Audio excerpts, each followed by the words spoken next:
The warning came too late for most worlds. By the time the signal reached Vena Prime, 17 civilizations had already fallen. 17 planets burned to ash. Billions of lives erased from existence. The Vraxith Dominion did not conquer. They consumed Dot in the observation station floating above the green fields of Vena Prime. A Lethani technician watched his screens fill with red. His forehands trembled as he read the data. The Vraxith fleet had emerged from dark space. 200 warships moved toward his homeworld like a wave of death. He had perhaps 6 hours before they arrived. The Lethani were a peaceful species. They grew food. They tended gardens. They had never built weapons of war because they had never needed them. The galaxy had been kind to them for 10,000 years. Now that kindness was ending. The technician sent out a distress call on every frequency. He begged for help. He pleaded with anyone who could hear. But he knew the truth. No one had ever stopped the Vraxith. No one had even tried. 3 light years away, the human warship RSV Indomitable moved through empty space on routine patrol. It was far from Earth, far from any human colony. Captain Park Tae-won sat in his command chair and watched the stars pass by on the main screen. He was a man of 50 years with gray in his hair and scars on his hands. He had served in the fleet for 3 decades. He had seen battles that most people only read about in history files. The bridge was quiet. His crew worked at their stations with the calm focus of professionals. Lieutenant Commander Kim Soo-bin monitored the tactical displays. Ensign Yoon Hana listened to the communication channels. Everything was normal. Everything was peaceful. Then the distress call came through. Ensign Yoon sat up straight. Her fingers moved quickly over a console. Captain, I am receiving an emergency broadcast. Priority 1. It is coming from the Vena system. Park turned his chair toward her. Put it on speakers. The voice that filled the bridge was high and frightened. It spoke in the common galactic language, but the fear needed no translation. The Lethani technician described what was coming. He spoke of the Vraxith fleet. He spoke of previous worlds that had fallen. He asked if anyone could help evacuate civilians before the end came. The bridge fell silent. Every crew member understood what they had just heard. The Vraxith were legends of terror. Stories told to frighten children. A force so powerful that the Galactic Council had declared their territory forbidden space. No one went near them. No one challenged them. Kim Soo-bin pulled up tactical data on her screen. Captain, the Vena system is 4 hours away at maximum speed. The Vraxith fleet contains over 200 confirmed warships. We are one heavy cruiser with a crew of 312. Park nodded slowly. He already knew the numbers. What are our orders regarding Vraxith encounters? Standard protocol is to avoid engagement and report to Fleet Command. We are not equipped to handle a force of that size. I did not ask what we are equipped to handle. Park stood up from his chair. He walked to the front of the bridge and looked at the stars. I asked what our orders are. Kim paused. To avoid and report, sir. And if we follow those orders, what happens to Vena Prime? No one answered. They all knew. The planet would burn. Millions would die. Another world would be added to the list of Vraxith victims. Park turned to face his crew. These were good people. Trained soldiers. They had families waiting for them back home. They had futures ahead of them. He had no right to ask them to throw those futures away. But he asked anyway. The Lethani cannot fight, he said. They have no warships. They have no weapons. They are farmers and artists and teachers. In 6 hours, they will all be dead unless someone stands between them and the Vraxith. He looked at each face in turn. Kim Soo-bin, who had served with him for 12 years. Yoon Hana, who was barely 25 and still sent messages to her mother every week.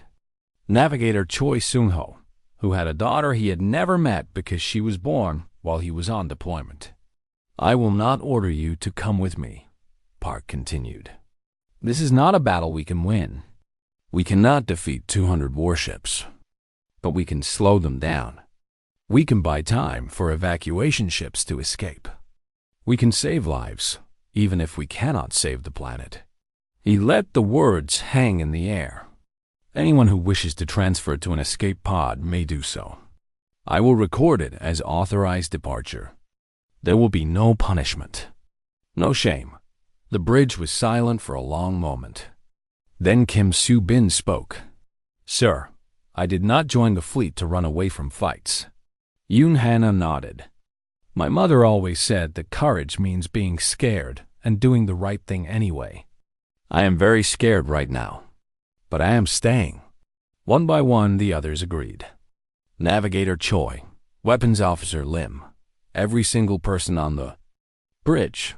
Park felt something warm spread through his chest. Pride, gratitude, love for these brave souls who were willing to die for strangers they had never met. "Set course for Vena Prime," he ordered. "Maximum speed. All hands to battle stations." The Indomitable turned toward the distant system. Its engines flared bright as it accelerated into the dark. 4 hours later, they arrived. The Vraxid Advance Fleet was already there. 20 warships had broken ahead of the main force to begin the assault. They surrounded the planet like predators circling wounded prey. Civilian transports were trying to flee, but the Vraxith were picking them off one by one. Park watched the destruction on his screen. A transport carrying 3,000 Lathani refugees exploded in a ball of fire. Another was captured by tractor beams and dragged toward the enemy ships. The screams of the dying filled the communication channels. "Broadcast on all frequencies," Park said. "Let them know we are here." Yoon opened the channel. Park stood tall and spoke clearly. "Vraxith Fleet, this is Captain Park Tai-1 of the human warship Indomitable. You will cease your attack on civilian vessels immediately. Any ship that targets refugees will be destroyed. This is your only warning." The response came quickly. A harsh, grinding voice that seemed to echo with ancient cruelty. "Human vessel, you are far from your territory. You have no authority here. Withdraw now, and you may live. Stay, and you will burn with the rest." Park smiled. It was not a pleasant smile. "We are not withdrawing. We are not running. And if you want to burn this world, you will have to go through us first." He cut the channel and turned to Kim. "Target the nearest enemy ship. Fire when ready." The Indomitable opened fire. The Vraxith had expected fear. They had expected retreat. They had never expected a single human ship to charge directly at them with weapons blazing. They were about to learn what humans were capable of. The first Vraxith destroyer never saw the shot that killed it. The Indomitable's main guns punched through its shields like they were made of paper. The enemy ship broke apart in a bloom of orange flame, scattering debris across the void. On the bridge of the Vraxith flagship, Warlord Desrak watched the destruction with narrow eyes. He was old, even by his species standards. He had led fleets for over 800 years. He had burned worlds beyond counting. He had never lost a ship to a single enemy vessel. "Interesting," he said. His voice was like stones grinding together. "The humans have better weapons than our files suggest. Destroy them." 3 more destroyers moved to engage the Indomitable. They expected an easy kill. They were wrong. Captain Park stood at the center of his bridge like a rock in a storm. Around him, his crew worked with desperate speed. Alarms screamed. Lights flashed red. The ship shook with every impact. But no one panicked. No one ran. "Enemy ships incoming," Kim Soo-bin called out. 3 contacts, bearing 270. Bring us about. Target the lead ship. Park's voice was calm. Helm, give me evasive pattern, Delta 4. Navigator Choi Seung-ho's hands flew across his console. The Indomitable twisted in space, spinning away from enemy fire with a grace that seemed impossible for a ship its size.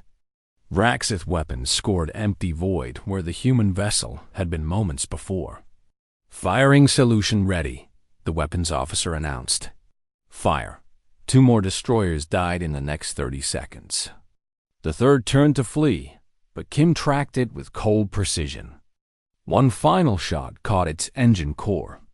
The explosion lit up the darkness like a small sun dot in the evacuation zone below.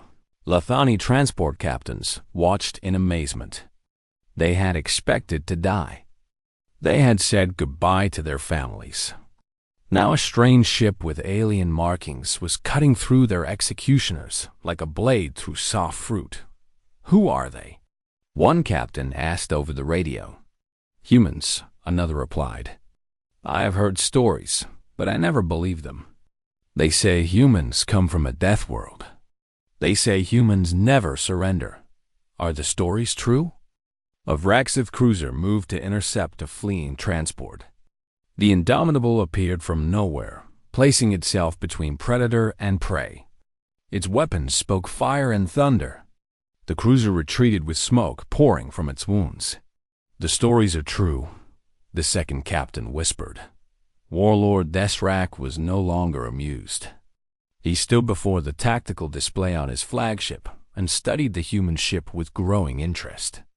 His intelligence officers had told him that humans were young, primitive, barely worth noticing. Clearly, that information was wrong. Tell me about this species. He commanded. Aid pulled up data files.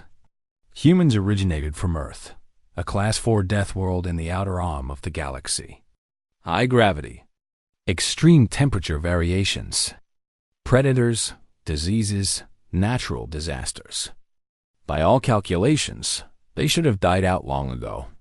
Yet they did not. No, Warlord.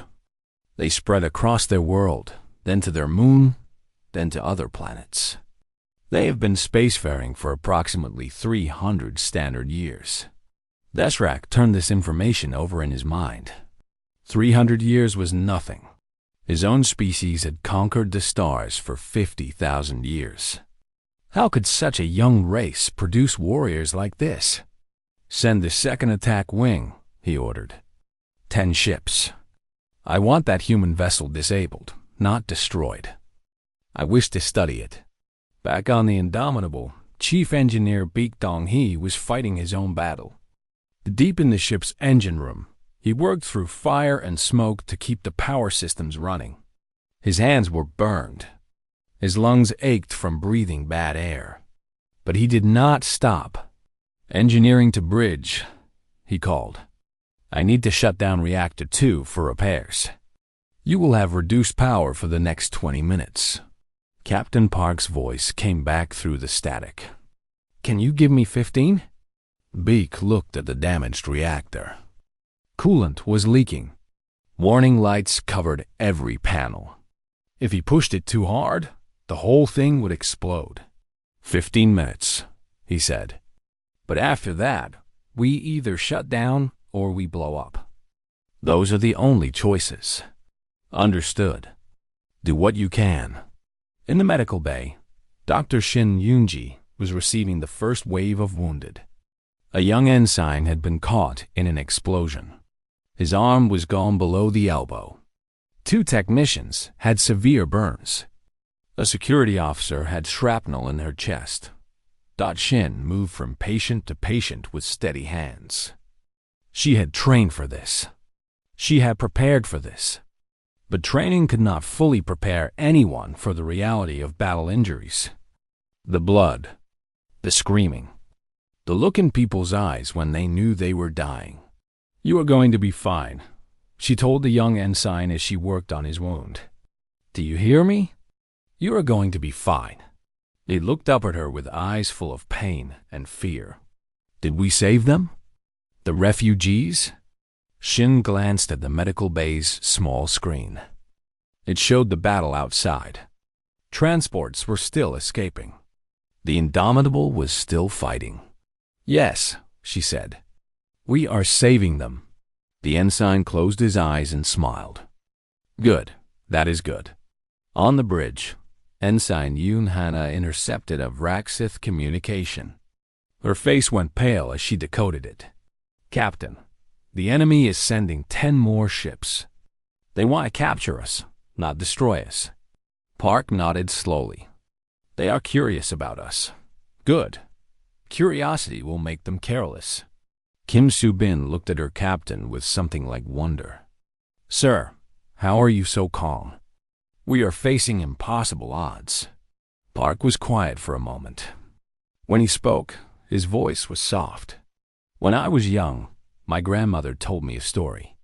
She said that long ago, our ancestors faced an enemy that outnumbered them many times over. They could have surrendered. They could have run. Instead, they stood their ground at a narrow pass and fought until the last man fell. They did not win, but they bought time for others to escape." He looked at the tactical display. More red dots were approaching. "She told me that sometimes victory is not about surviving. It is about making your death count for something." The 10 Vraxith ships arrived. They formed a ring around the Indomitable, cutting off escape routes. Their weapons charged. Park straightened his uniform. "All hands, prepare for combat. Let us show them what humans are made of." The Indomitable surged forward, straight into the heart of the enemy formation. It was not a retreat. It was not a defensive maneuver.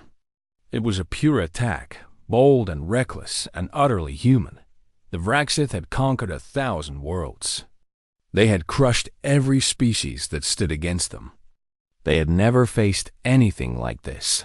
Desrak watched from his flagship as 2 more of his ships burned. The human vessel was damaged now, trailing smoke and fire, but it refused to stop. It refused to surrender. It kept fighting even as pieces of its hull broke away into the void. What are they? He asked himself. What drives a species to fight like this? He did not know. But for the first time in centuries, he felt something he had forgotten existed. He felt doubt. The battle had lasted 4 hours. 4 hours of fire and blood and screaming metal. 4 hours of the Indomitable standing alone against an enemy that should have crushed it in minutes. Captain Parte 1 stood at his command station, gripping the railing to stay upright. The ship lurched beneath his feet as another explosion rocked the hull.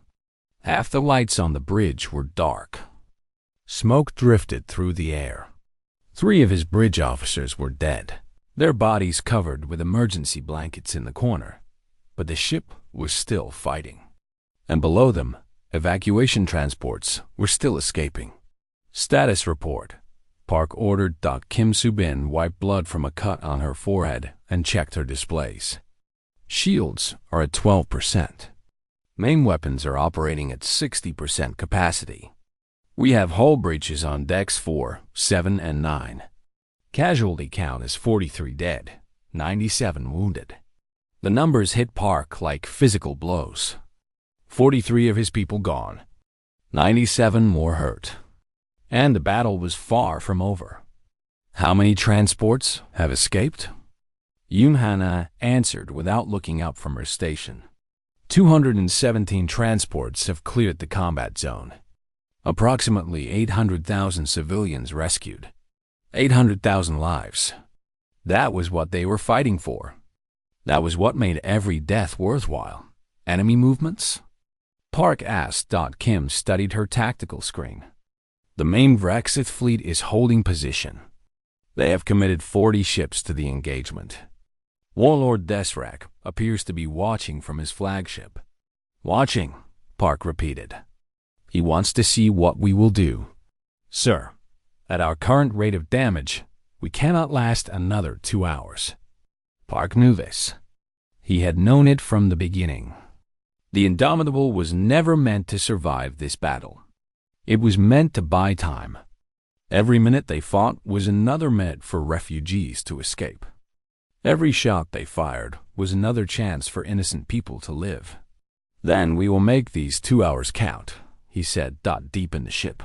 Engineer Beek Dong-hee worked miracles.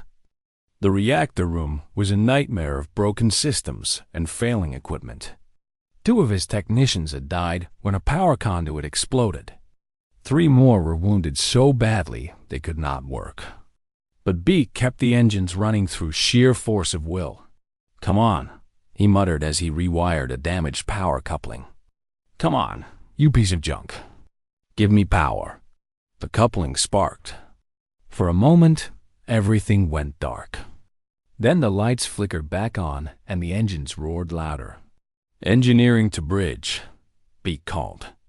"I got you 15% more on the weapon systems. Use it well." Park's voice came back through the speaker. "Thank you, Dong-hee. You are keeping us alive down there." Beek laughed bitterly. "Alive is a strong word. Let us say I am keeping us moving." Across the galaxy, the battle was being broadcast. Lethani refugees had transmitted footage to every world they could reach. Billions of beings watched as a single human warship fought against impossible odds. On the Galactic Council station, representatives from 100 species gathered to watch. Many had dismissed humans as insignificant. A young species with primitive technology and strange customs. Not worth attention or respect, they were not dismissing humans now. How is this possible? A Pelori ambassador asked. 1 ship against 40? Human ships are not special, a Crussian analyst replied. Their weapons are good, but not remarkable. Their shields are standard. Their engines are average. Then how are they doing this? The analyst paused.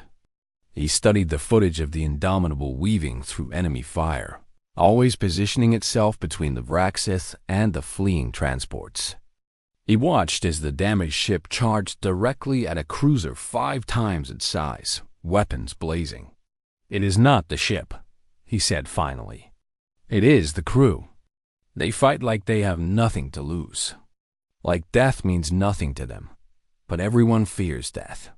Not humans. Or perhaps they fear it, but they fight anyway. That is something different. Something we have not seen before." On the Vraxith flagship, Warlord Desrak was reaching similar conclusions. He had ordered wave after wave of attacks. He had thrown his best ships at the human vessel, and still had fought. "Enough of this," he growled. "Commit the main battle group. All 40 ships. I want that vessel destroyed." His officers hesitated. "Warlord, is that not excessive force for a single enemy?" Desrak turned cold eyes on the speaker. "That single enemy has cost us 19 ships. 19. Do you understand what that means? We have not lost 19 ships in a single engagement for over 500 years.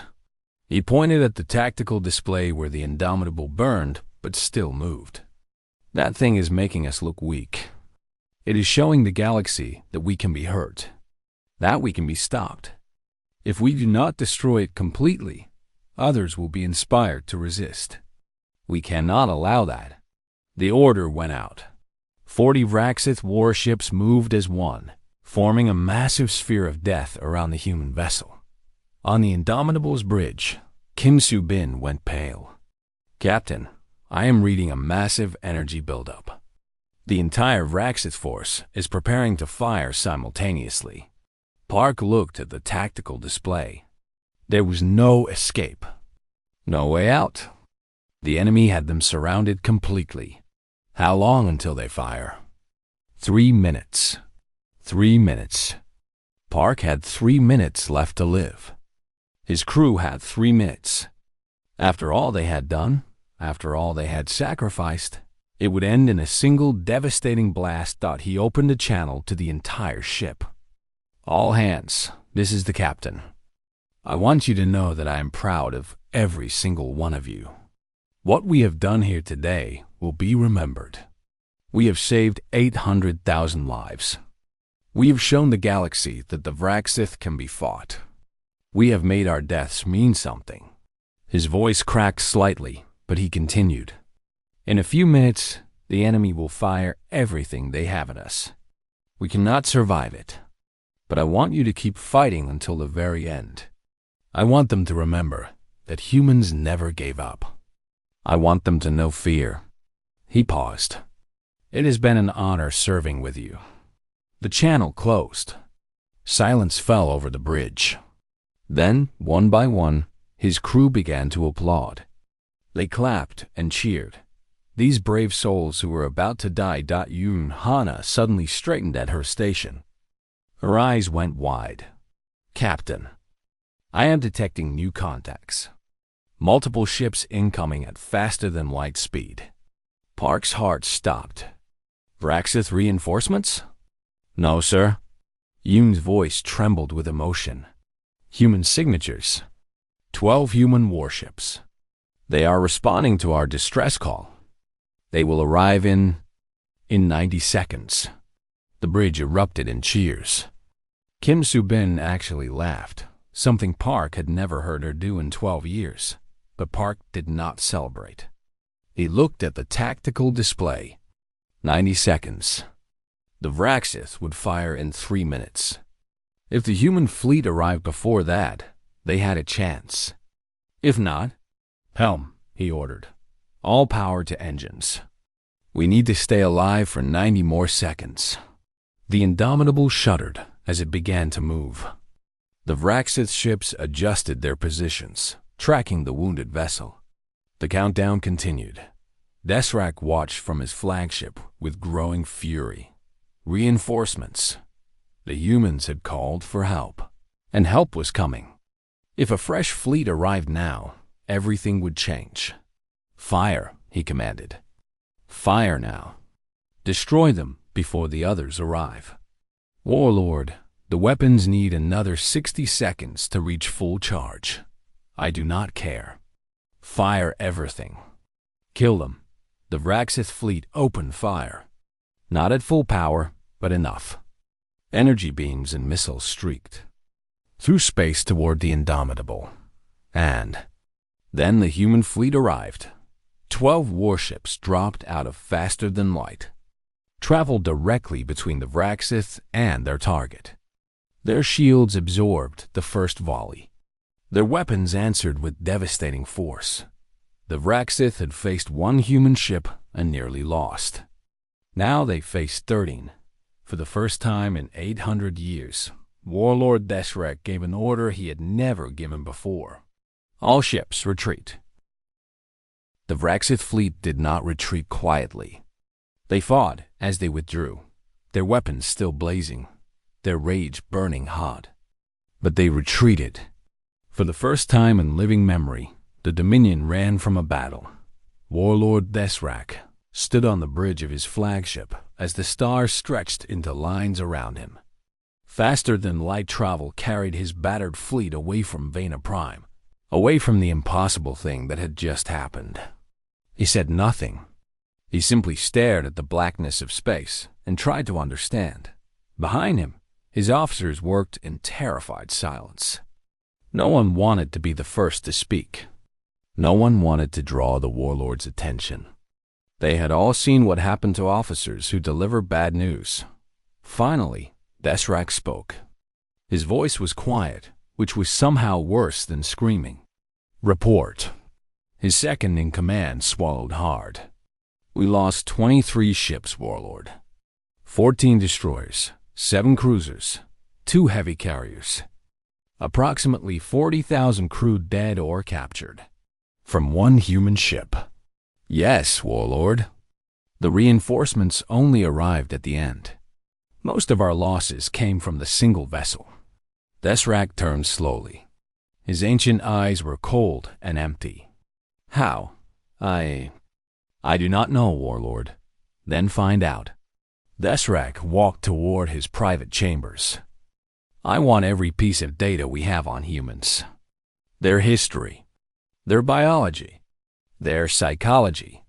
I want to know how a species that has only been in space for 3 centuries can do what experienced warriors cannot. The door closed behind him. His officers finally allowed themselves to breathe. Back at Vena Prime, the Indomitable drifted in space like a wounded animal. The ship had taken catastrophic damage. Entire sections were open to vacuum. Power flickered on and off.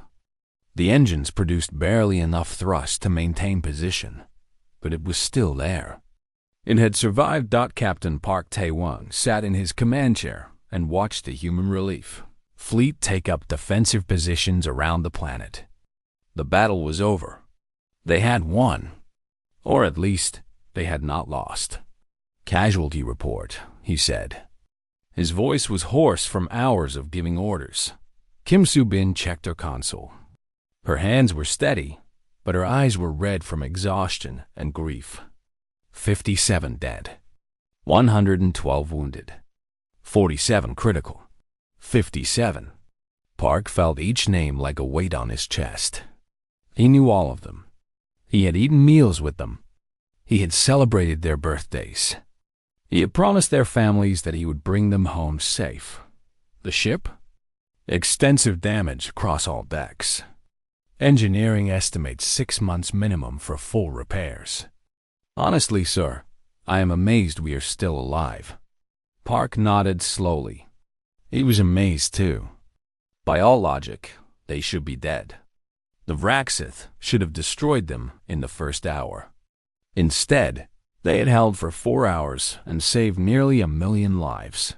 A communication alert blinked on Yoon Hana's console. "Captain, incoming message from the RSV Thunderbolt. Admiral Kwon Ji-young requests to speak with you." "Put her through." The main screen flickered to life. A woman in her 60s appeared, her gray hair cut short, her uniform perfect, despite the urgency of the situation. Park had served under Admiral Kwon 20 years ago. She was hard, demanding, and absolutely brilliant. "Captain Park," she said. Her voice was steady, but there was something in her eyes that Park had never seen before. "Respect? Awe? I have reviewed the battle data. I must admit, I did not believe the reports at first. The reports are accurate, Admiral. I know that now." Kwon leaned forward slightly. "You engaged 200 enemy ships with a single cruiser. You destroyed or damaged 23 of them.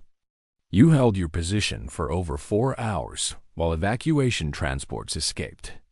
Captain, do you understand what you have done?" Park was quiet for a moment. "We did our duty, Admiral." "You did more than your duty. You have changed everything."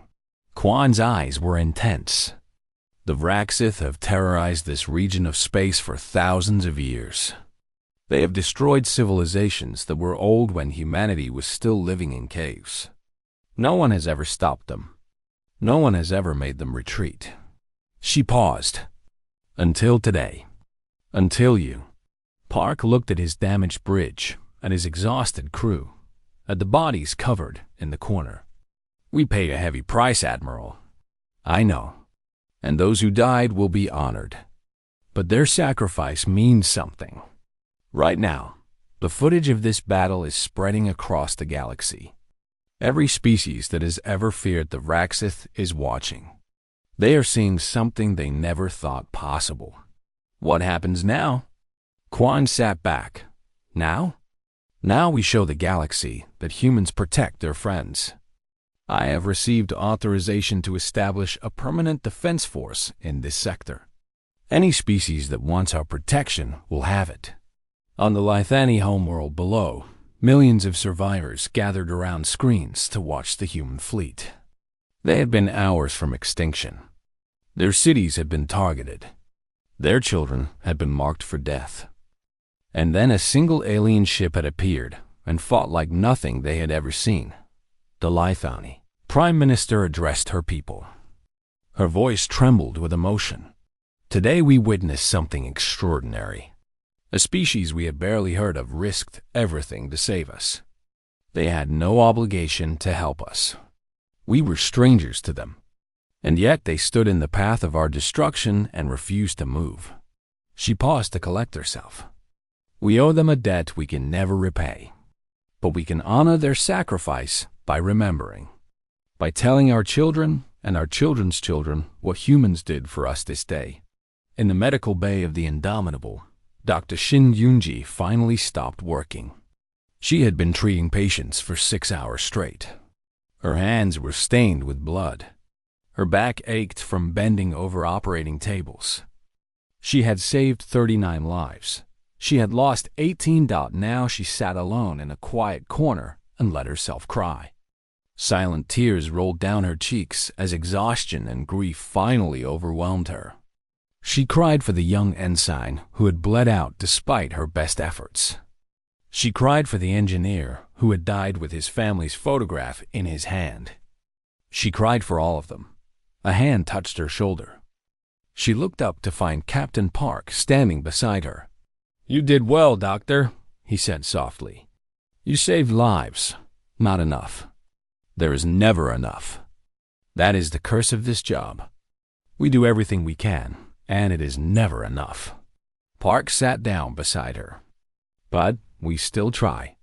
We still fight. Because the alternative is letting the darkness win." Shin wiped her eyes. "How do you do it, Captain? How do you carry all this weight?" Park was silent for a long moment. When he spoke, his voice was tired but steady. "I think about the ones we saved. 800,000 people who will go home to their families. Children who will grow up because we were here. That is what I hold on to when the weight becomes too heavy." He stood up slowly, his own body screaming with exhaustion. "Rest, Doctor. We have earned it." As he walked away, Shin looked around the medical bay. The wounded were sleeping now, their vital signs stable. The dead had been taken to the morgue, where they would be prepared for the journey home. It was not a victory. Not really. Too many had died for it to feel like winning. But it was something. It was proof that standing up against evil meant something, even when the odds were impossible.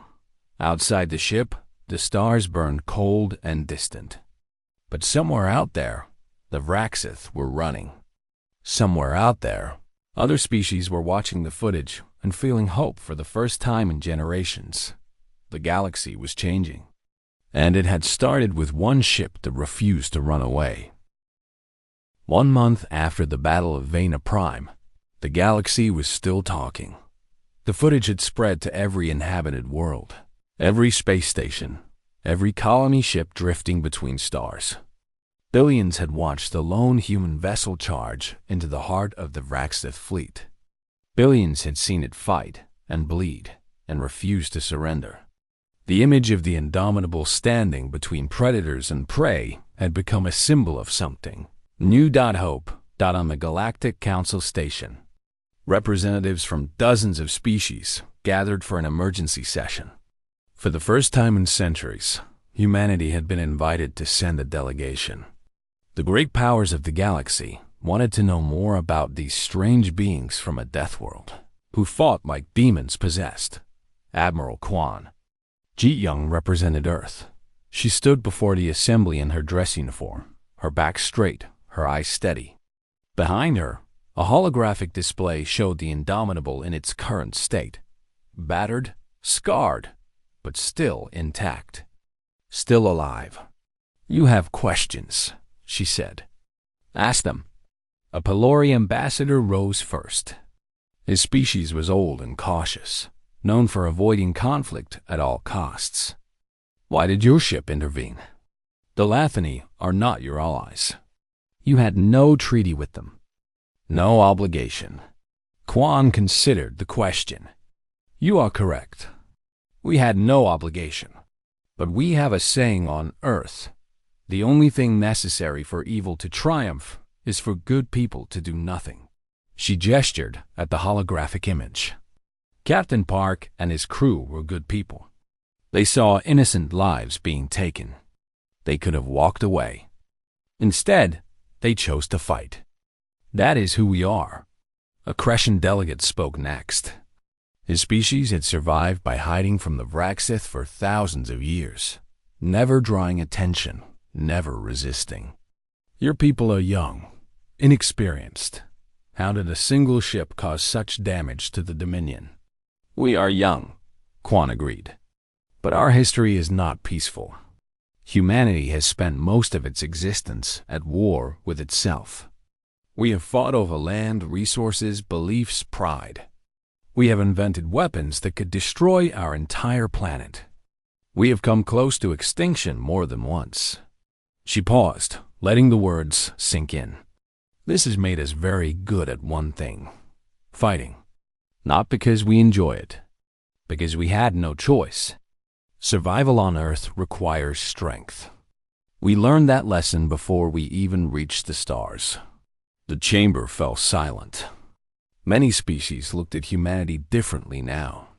These small, fragile beings from a dangerous world were not the primitive newcomers they had assumed. They were survivors, fighters, something to be respected, or feared. A transmission request interrupted the session. The display flickered to show a face that made several delegates recoil in terror. Warlord Desrak appeared on screen, his ancient eyes burning with cold intensity. I will speak with the humans, he said. Quan did not flinch. I am listening. Your people surprised me at Vena Prime. I have not been surprised in 800 years. I find the experience unpleasant.